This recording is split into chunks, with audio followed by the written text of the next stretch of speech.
In this video, we're gonna talk about 7 things that you can do to get better quality leads with your Meta ads. A lot of contractors hear about what a good opportunity Facebook is to run ads on, and then they go and hire an agency who might not know what they're doing, and they get a lot of really low quality leads. So in this video, I wanna show you what results in those low quality leads and how you can make them better so that the leads you're getting are leads that you can actually close so you can make money for your business. Let's dive into it with the first trick that I found almost always results in higher quality leads who are more likely to be directly within your service area, and that trick is what I call town by town campaigns. Town by town campaigns are when, rather than having one big open targeting area, like you're targeting like 3 counties at the same time and just saying like, hey, West Virginia homeowners or whatever it may be, you break out that campaign into a bunch of individual little towns. So when I say little town, it could be like a town with this, 50 to 150,000 people, something like that. And it's something that's kind of intuitive and you have to feel it out. But if you can find 10 to 15 towns, even neighborhoods that there's good ideal leads in that town, and then make all these micro campaigns that target that town specifically and call out that town specifically. So how it works is on each of these micro campaigns, you're gonna call out that town in the body of the ad. And then in the lead form for that, you're gonna ask them, hey, do you live within 5 miles of this specific town? And then you just rinse and repeat, do that for the 10 or 15 campaigns that you're gonna be, the 10 or 15 towns that you're gonna be running. And then make it a qualifying question. So like in the lead form, Facebook lets you turn on conditional logic. And so if they hit, no, I don't live within 5 miles of that town, then it will automatically disqualify the lead and it won't prompt them to fill out their information. I've done this multiple times for clients who are struggling with the quality of the leads, and it seems to be a winner almost every single time. Number 2, you wanna make sure you're calling out to the right person at the right time. So you don't just wanna say, hey, are you thinking about getting this HVAC replacement done? Or, hey, here's why you should get this HVAC replacement done. You wanna call out homeowners who are specifically in the market. So get your old AC unit replaced right away, right? So now you're talking to a specific demographic of person who has an old AC system and they do want to get it replaced right away. Now hold on there. I can tell by the expression on your face that you don't actually think that that's important, but let me give you an example so you can see exactly why it is important. There was a remodeler that I worked with in New Jersey, and when they started, we ran 2 campaigns for them side by side, same budget on each campaign. On the one campaign, it said, hey, you can get a free 3D design for your kitchen. On the other campaign, it said, we're looking for new kitchens to start right away. Do you know what we noticed? On the campaign that said, get a free 3D design, they were getting maybe a couple schedules, but no sales. Whereas on the other campaign, they were getting a bunch of schedules and a bunch of sales. They actually did, I think it's 200 and something K in their first 3 months with us. And also, eventually they got to a 60% set rate and 40% close rate on those leads. Talking to the right customer at the right time in that headline is super important to make sure you're getting good quality leads that are in the market to buy right now. Number 3 is qualifying questions. Facebook lets you turn on conditional logic for your leads coming in so that if they answer questions in a specific way, you can either say, yes, this is a qualified lead, or no, this is a disqualified lead, don't collect their information. This is so important because there's a lot of bots on Facebook. I don't know if it's like people's accounts that got hacked or something like that, but those bots will just go and fill out a bunch of random lead forms. And so you just get a lot of junk leads that aren't even real people. And then when you call those phone numbers, the people are like, how did you get my phone number? So to put an end to the tyranny of such robots, what we can do is ask a qualifying question that's, hey, do you own your home? When are you looking to get started? Within the next couple weeks, next couple months, or don't know, not sure yet. And then you can disqualify the leads that don't answer the questions correctly. This helps get rid of those bots, and it also helps for those people that to weed out the very bottom of the barrel, like people who answer like, oh, I don't know when I want to get this done. You want to weed them out, right? And so that will help actually optimize the algorithm to get the ad in front of more and more of the right type of person. You want to have 1 to 2 qualifying questions max. You don't want to do more than that typically because it's going to create too much friction and you'll just stop leads from coming in. Number 4 is to have pictures of your company representatives.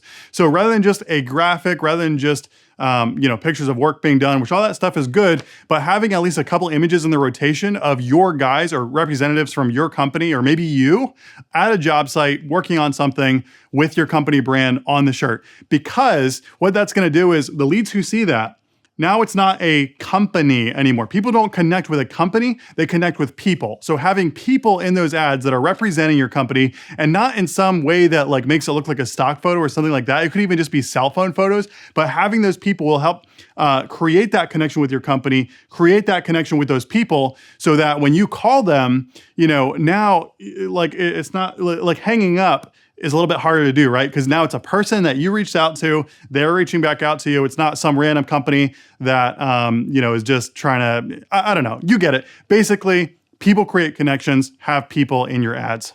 So next on my list is something that I never see contractors doing, but I've done it for my agency. I've seen other companies do it for their agencies. And so I started applying it for my contractors, and it tends to boost the lead quality. And here's what it is. Number 5, including a thank you page video. A thank you page video is basically where you have a landing page that has a video on it about your company that highlights what you do, highlights how you're different, highlights some of your best reviews, and is put on a landing page that after somebody fills out the lead form, they then get sent to that landing page. And you would be surprised how many people who fill out the lead form will stay and watch that longer video that's going into all the details about your company. We've seen a surprising amount of leads actually stay and watch that video and get to know the company. So what happens is you go from some random company on the internet to that they reached out to somebody that they can build a connection with who, oh, now these are people. Now, I understand the business. So you can have descriptions of what your company does. You can highlight some of the best reviews you've gotten, pictures of you, your family,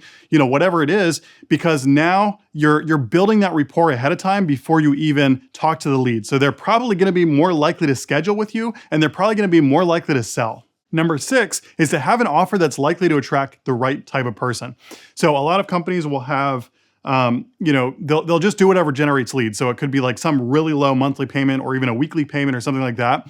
But those types of campaigns and those types of offers are likely to attract people who just do not have the money to buy. And they're just hoping it's a Hail Mary to basically see if, maybe I can be able to afford this. Maybe this is kind of like a buy here, pay here auto dealership, and they're going to finance me. So what you want to do is be conscientious in the offers you run to make sure that they're types of offers that could appeal to someone who does have money and is just trying to save it, just trying to manage it more wisely. So what tends to work really good is like 0% APR for 60 months, right? Because people that respond to that, you're likely to get a better percentage of people that respond to that who basically they think they have a good enough credit score that they have a shot of getting that, right? It tends to kind of do that. When I compared all my HVAC contractors all over the US, I saw that if a lead came through a 0% APR campaign, they were 2.5 times more likely to turn it into a sale than a lead that came from a low monthly payment campaign.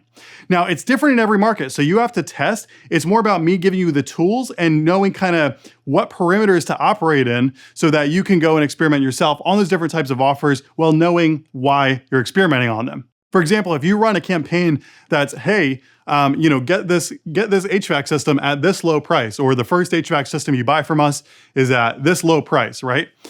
You're likely to get, and I'm talking about the whole price of the HVAC system, right? So if it's a $7,000, $10,000, whatever, if in your market, people will recognize that that's a low price compared to what they're typically being quoted, you can get a lot of leads, and they can be really good quality leads because you're offering a full cash price. And so people who respond to that are likely to be people who at least think they have that much money to be able to pay for your HVAC system. Or even a tune-up offer, because that's going to attract people who are, at least they're expecting to spend some kind of money, right? Like if you have a $99 AC tune-up, you're likely to get some of those customers who are likely to be the types of people who maintain stuff, they take care of their stuff, they're willing to spend money to take care of their stuff. And so sometimes you have a better chance, I've seen this before, where you have a better chance of closing tune-ups into new system replacements rather than the straight system replacement quotes, right? So that can be something to test out. If you found that you're running replacement sale leads and that, you're just not getting any sales from them, try tune-ups and see what happens. And number 7 is going to be a little confusing to understand at first, but your marketing should be a product market fit. And let me explain. A lot of people in their marketing, they want to look like the big guys or bigger companies want to look small and local and authentic. I think this is a huge mistake because what people are doing is essentially saying, all right, well, let me see what generates the most leads, and then I want to do that thing, right? But the problem is the types of leads you're attracting, if all your marketing is, I want to look like the big guy, all of my ads are these beautiful graphic designs and this, that, and the other. And then, you talk to those leads, they're going to be expecting someone to show up in a nice, polished shirt, wrapped van, all this good stuff, to have like a money back satisfaction guarantee or whatever all the big guys are doing, right? They're going to expect a certain level of service. And if your company, it's a newer company, a smaller company, you're just not going to be there yet, right? And so to be able to use that to get leads, when you go into the home, you're going to be expecting, or they're going to be expecting a certain level of service that you can't provide yet. And so it's going to make it harder to close that lead. I recently had Tim Brown on the channel. I'll link to the interview below, but he said that his wife, when she's looking for a company, she actually looks for contractors who have crappy websites who don't look like they have it all together yet. I myself recently had to hire someone to repair my washer, and I was looking for companies that specifically, like, they had a lot of reviews and they had good reviews, but it wasn't like 500 reviews at 4.9 or 5 stars, because I knew that the person I was looking for was likely to be a little bit cheaper. So the best thing you can do is to sell from where you're at. If you're a big company, you've got it systemized, you've got it figured out, you've got all the warranties, you've got, the satisfaction money back guarantee or whatever it is, you want to sell really hard from that position and say, hey, we're established, it's safe, we're not a fly-by-night company, we've been doing this for 20 years. You want to sell from that position because there's a customer that's looking for you. If you're a company that, you're a smaller company, you are the owner and you're going to personally go meet with the homeowner, you have the experience, you can, that you're a good, honest, business, you're not going to try to screw them over, you're not going to try, you're going to be less expensive, right?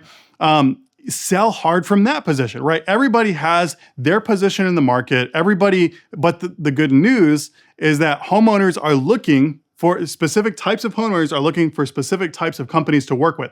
So sell from where you're at and use that to differentiate yourself so that people can reach out to the type of person that they want to do business with. And when they do that and you show up and you're consistent with what the marketing message you put out there was, you're more likely to get their business. And lastly, one more thing I'm going to mention, number 8, even though we didn't have 8 things on here, is execution. It is so important. Like, you have all these ideas now, right?